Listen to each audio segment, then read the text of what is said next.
Hi, my name is Aziz, a fellow of the Association of Chartered Certified Accountants. Welcome to part 6A of the course Bookkeeping up to Final Account, part 6A. Today, I'm going to talk about three things. The first one is accrued income. Second one, accrued expenditure. And the third one is payment in advance or prepayment, as they call it. So, let me begin with the first one, which is accrued income.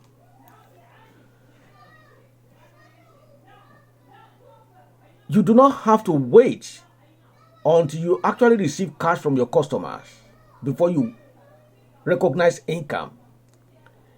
Income can be recognized according to Financial Reporting Standard 102, which is applicable in the UK,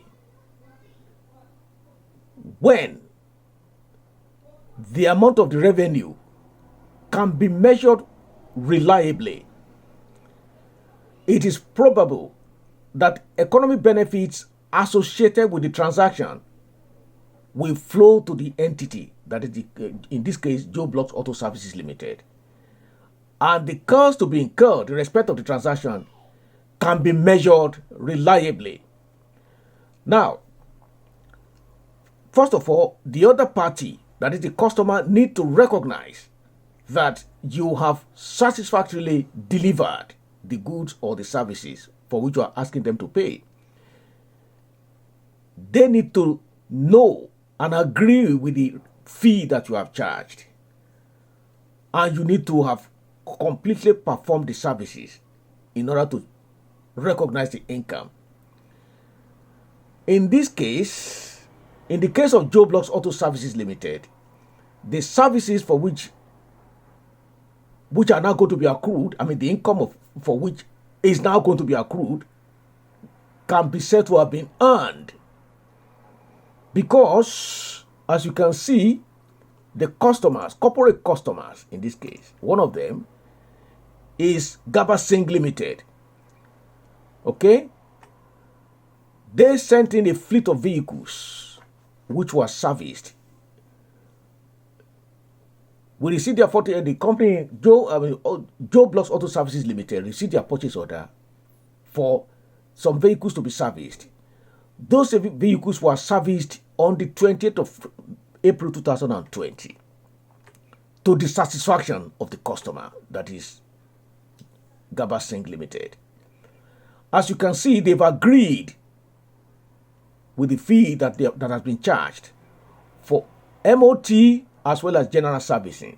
So, look at the MOT. That is clearly stated as £40 per vehicle, and there are 4 vehicles here.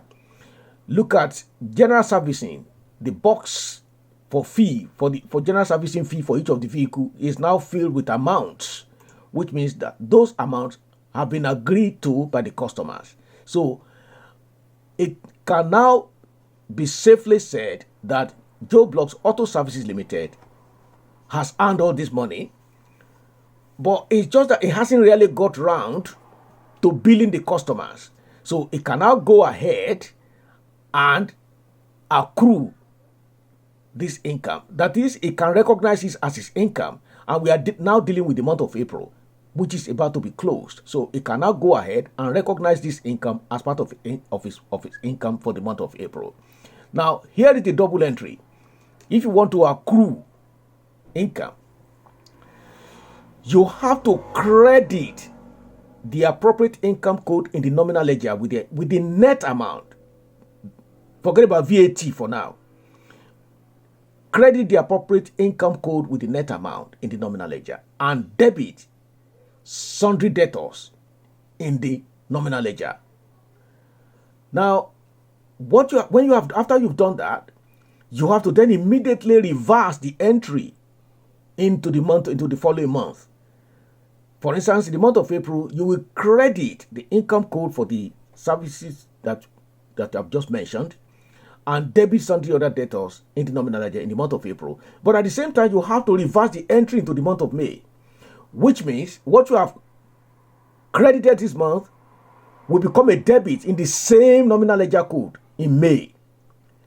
So that when invoices are later issued in the month of May, long after April has been shut down, because we will not be able to post anything into April after it has been closed, the invoices will be credited to the income code to eliminate the debit entry that got reversed into it, and then you have a zero net effect. And the same thing goes for Sunday debtors. The debit of last month will become a credit this month when it is reversed, and an invoice will come in on the debit side to eliminate that credit, and it will be a zero net effect, to produce a zero net effect, so that you don't double count, because the income has already been taken into account in April. If you don't do what I've just said, that is reversing into the month of May, so that when an invoice comes in, you will again count that income again in the month of May. That will be double counting. If unfortunately the invoice comes in and it is posted to a wrong account, the amount that you have reversed into the following month will just hang on in there as an unmatched debit or matched credit, depending on which account you are talking about. Therefore, in the area of accrual, you have to ensure that what you are accruing is genuine. The transaction must have actually taken place. So if a manager approaches and says to you that I have earned this money, can you accrue the income? Ask the manager for paperwork. Like what the other side has agreed to. In this case, the case of Joe Blocks, we have seen the purchase order, and we have seen the garage has performed what they call physical head check, and based on the physical head check, they carried out their repairs. The customer agreed to the repairs. They agreed on the fees, so the income has been earned, and you can safely accrue. If you don't do that, and you just accrue, and the transaction turns out to be not genuine, your accrual will sit in the nominal ledger the following month as a reversed entry, and there will be no genuine invoice to match it up, to clear it off. So the auditors will see that, and believe me, they will not be too happy with you, and it is you as the accountant who will have to go and explain yourself to the management, because you have put an invalid transaction into the nominal ledger, and that has created a very bad situation for the company, because the financial situation of the company will then be obscured. Nobody will know the actual amount that the company has made. The turnover of the company will not really be known with certainty, because you have mixed non-existent transactions with pure transactions, and that will create a problem. So please always make sure that your accruals are genuine. Now, I have now I've demonstrated the double entry here on the journal here. Now, here is my journal for accrued income. Those two customers we have credited the respective sales account in the nominal ledger for those two customers. You see, and the debit has gone into other debtors. As you can see, for both customers, the total credit entry comes to 44,090, and then we go into the respective income code. The total debit entry comes to the same amount. The journal has balanced, but the debit entry will this time around go into other debtors. I am now going to show that on the nominal in the extended trial balance. As you can see, this extended trial balance is a working paper.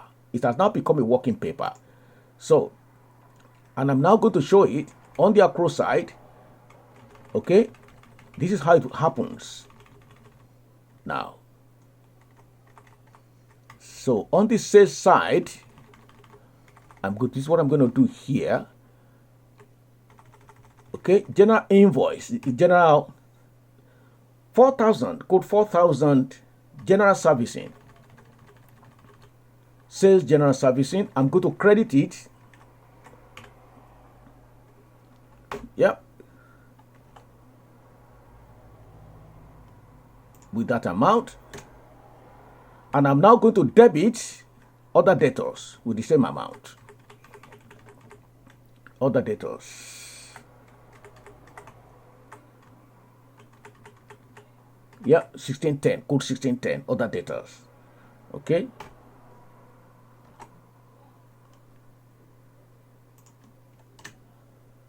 Now, as you can see, On the balance sheet side, my other debtors has increased by 4,090. Okay, and so has my income. My income or sales income for general servicing has increased by the same amount. So, general servicing, or I could just split it into MOT and general servicing as demonstrated on the, so I can just leave it like that. So, the MOT side is just 160, okay, 160 pounds. MOT is 160, just 1 second. 160, that's MOT. The 4090, no, it's 320, sorry, it's 320. In total, MOT is 320. 320. The other side, 4090, 320, that's the balance, 3770. That's we go to general servicing. 3770. Right, okay.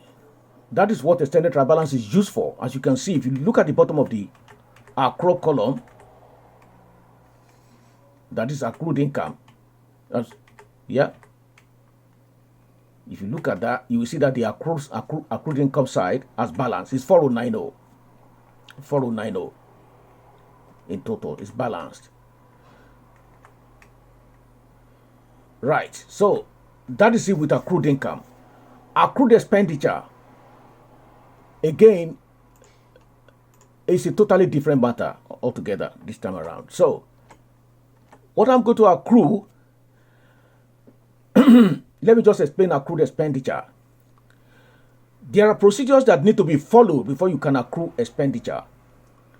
First of all, you have to draw departmental managers' attention to open or unfulfilled purchase orders which relate to their department. Managers will have purchase orders that they have already placed with suppliers to supply goods or services. The goods or services may not have been delivered. So, for that reasons, they are called open or unfulfilled purchase orders. So, ask the managers to indicate the open orders that are no longer required because the goods or services are no longer needed or for other reasons. Okay? So that they can be removed from the system. Let the managers know that removing unwanted open orders from the system will reduce their projected or commitment expenditure and free up their budgets for other things. Now, I have seen a system where unfulfilled purchase order or open purchase, I interrogated the system, okay? And unfulfilled purchase orders dating back several years, 6, 7 years, or even 8 years, simply poured out of the system. Now, that you will get in an environment where there is very high staff turnover, especially at managerial level. The managers who put the orders there had moved on, and their replacements simply had no clue, didn't have a clue what was going on. So all the orders remained there, unfulfilled. Of course, the management account, that environment was rubbish. The cash flow also was, nothing to write home about. You can't have a situation you can't expect to get a reliable report out of a system like that. So, you run a report. When you run your report of unfulfilled orders, what you should get are unfulfilled orders for the month that you are dealing with. Okay? Or maybe a couple of other months going back. It should not be going back years and years and years. Okay? That happens in a system which nobody understands, which is probably badly configured or poorly managed or high staff turnover. Nothing, or instability, general instability in that environment. So, and if you go ahead and make cash flow projections or cash forecasts, of course, you'll be misleading the management. The report you'll be producing will be materially misleading and inaccurate. The whole thing will just be an expensive joke. That's what I would call it. Now, go through your records of purchase orders for which goods and services have been received Because if you have purchase orders for which goods and services have been received, then you will purchase, what they call good received notes will be attached to them. If the system is electronic, say like it's computerized, something similar to what I've just described should exist electronically. Now, these are, purchase orders with goods received notes attached to them, that is, goods and services relating to those purchase orders have been received, are known as receipted orders. You then have to make your accruals on the basis of receipted orders. You have to accrue receipted orders. You don't have to wait until your supplier sends you an invoice before you accrue the receipted orders. By accruing the receipted orders, you will count your expenditure correctly, recognize your expenditure correctly and completely, and your commitment will be fully recorded. You will not understate your expenditure and then give a misleading and inaccurate report of surplus for the period to the management. Now, you also need to ask management, senior managers, to forward details of all expenses claims that relate to the closed month so that they can be accrued or accounted for in the correct period. Ask managers to let you have documentary commitment of other commitment, documentary proof of other commitments that they may have for the closed month, so that they too can be accrued for or accounted for in the current month. Having got all the papers together, prepare a batch of the receipted orders, code them and get them ready for accrual. Now, here is the double entry for accrued expenditure. Debit appropriate expenditure code in the nominal ledger for each item of expenditure, and credit other creditors. Okay? Credit other creditors. Now, let me demonstrate that. Okay? I'm going to demonstrate it by means of a journal entry. Okay? There we go. Now, we have two purchase orders that have been fulfilled. That is receipted orders.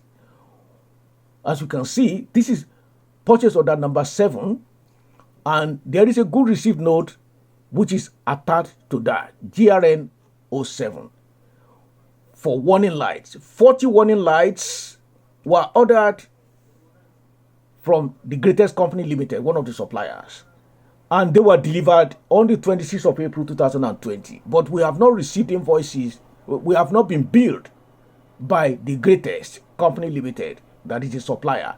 We don't have to wait until that happens before we recognize our commitment to pay the bill. So we accrue the bill. So which means I am now going to accrue this bill, which is this purchase order. I am going to accrue it. And the code that I'm going to give it is code number 6050, that is purchase of materials. Okay? That has been demonstrated here in the journal entry that I put here.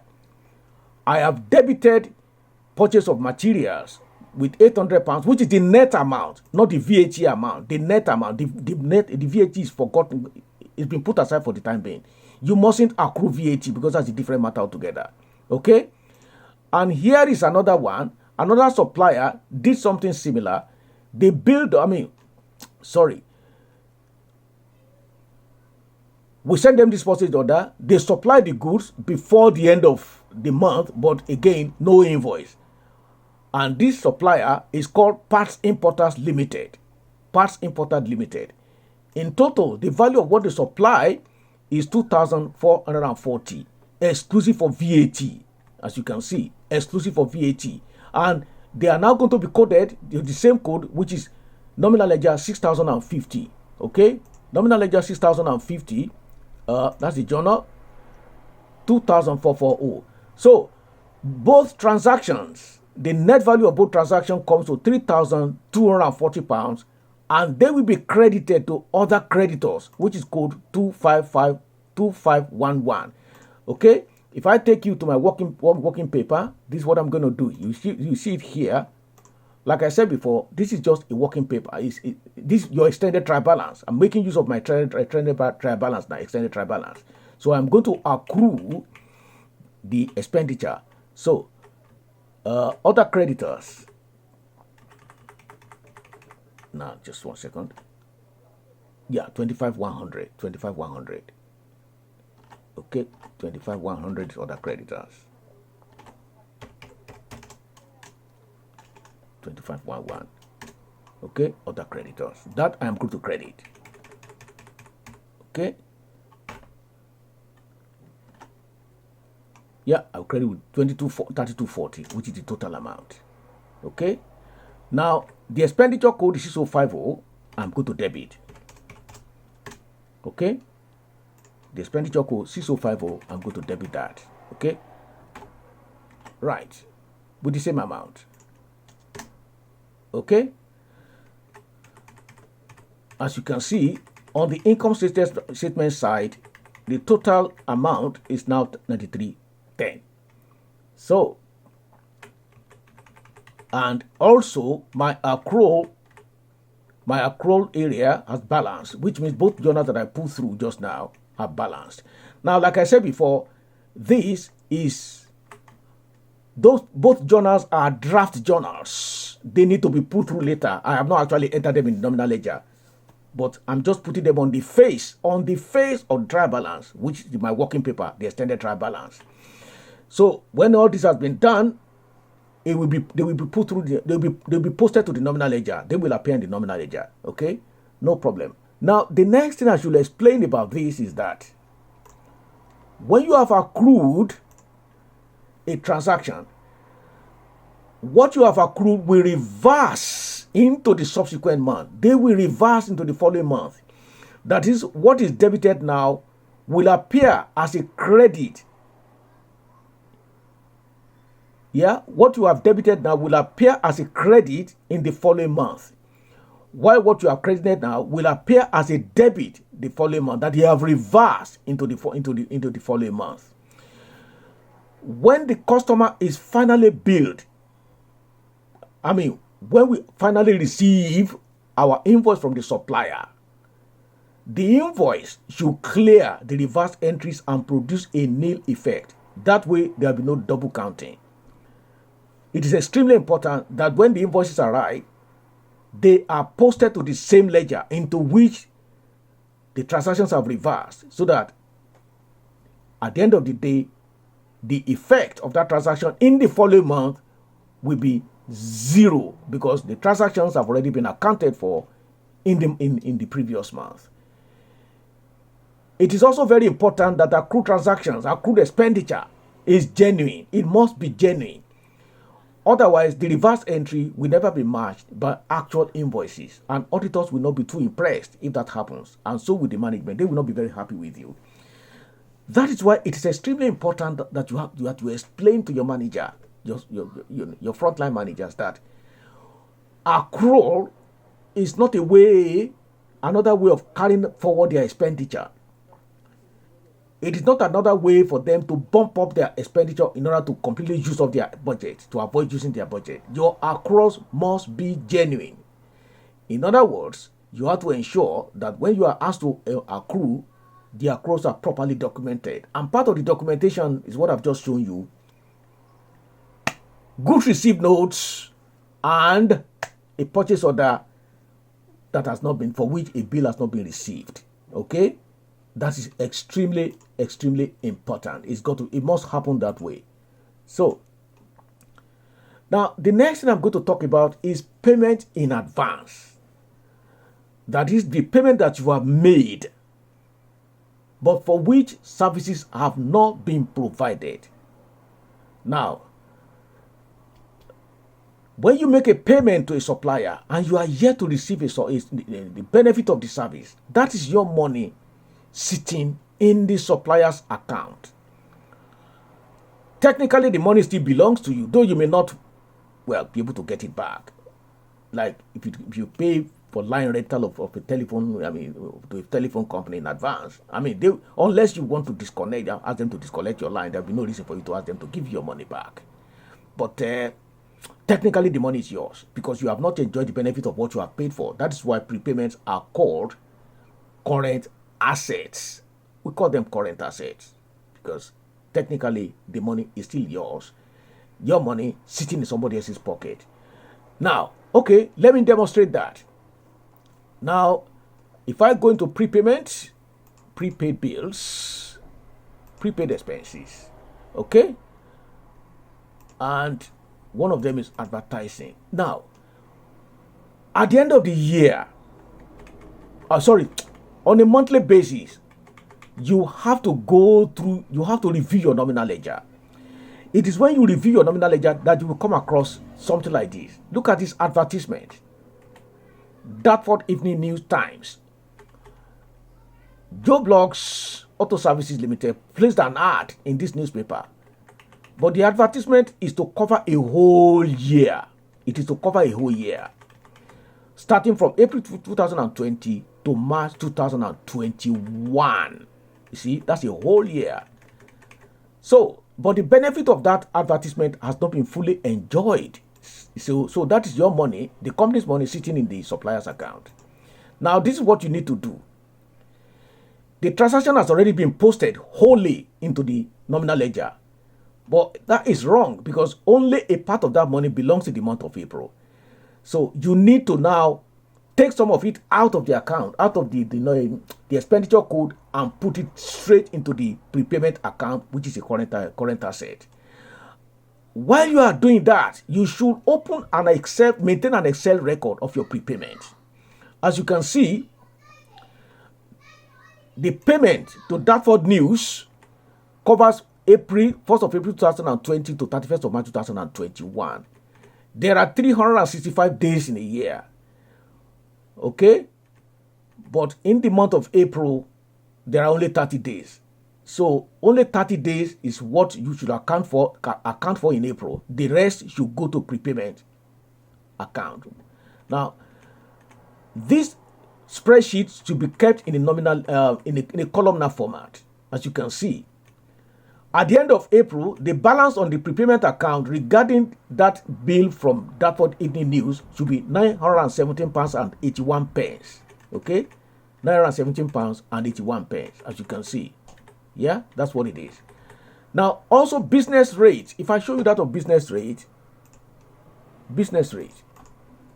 The business rate, though the amount is not really significant, from the council here, it is for £5,000. It is meant to be paid by 10 installments. But this amount you have to accrue over a 12-month period, which means only 1/12 of this amount will be for April. Okay? Not 1/10. So you have to take into account, now that's what I've done here. Okay? Now the £500 that was paid in April, only £416.67 relate to the month of April. Okay? And the balance, that is the prepaid balance for that £500, is now £83.33. You have to keep this spreadsheet in a columnar format. And again, British Telephone Company. We also made a payment of line rental. Okay? Phone. British Telephone Company, we paid a line rental of £150, covering 1st of April to 30th of June.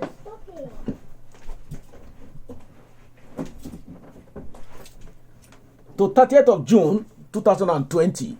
Okay? Now, the benefit of that payment has not been fully enjoyed, and therefore it cannot be fully recorded in the month of April. So we have it, the prepaid amount is £100. At the end of the day, after you've made your journal entry, after you've journalized the transaction, the balance on this Excel register, which is £1,091 and £1,101.69, should agree with what is the nominal ledger. Okay? It should agree. They should agree. Okay? Let me just show you view.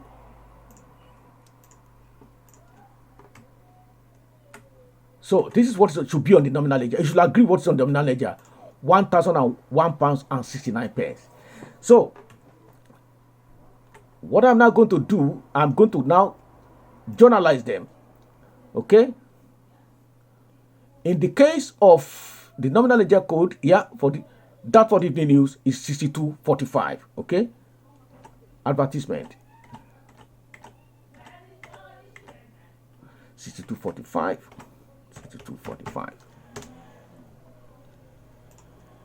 Okay. Credit. Sorry. Prepayment.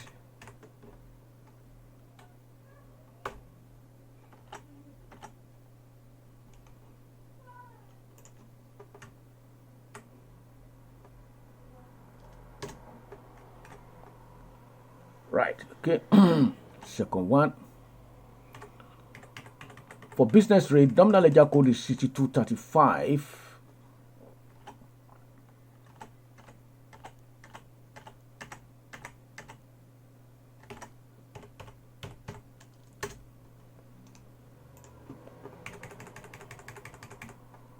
Yeah, that's credit. Because you are crediting the expenditure code, you are reducing the expenditure amount by the amount of the prepaid amount. So business rate. Okay. And then for the other item, what is that one? Line rental, British line rental. Okay, telephone line rental. The nominal ledger code is 6330. We need to reduce the expenditure amount by the prepaid amount. So 6330.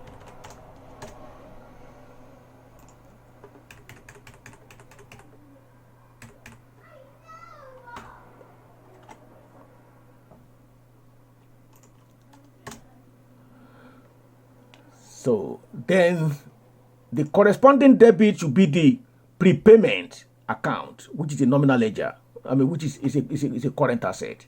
Okay, and that code is 1660. 1660. It's code 1660.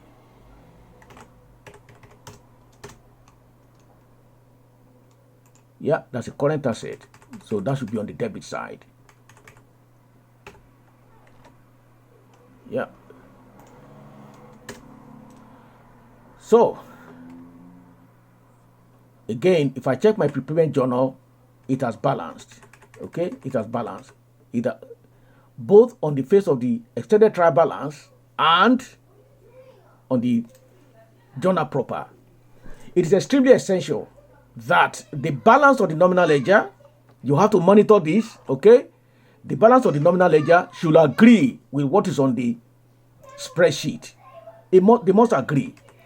The next thing to do after you've done this is to photocopy the bills, create a file for somewhere and call it prepaid expenditure file.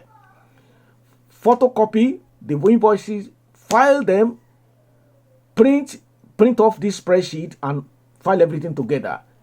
And if possible, print your nominal ledger as well and put it on at the front so that the auditors can see what you have done, and also so that your colleagues can see what you have done.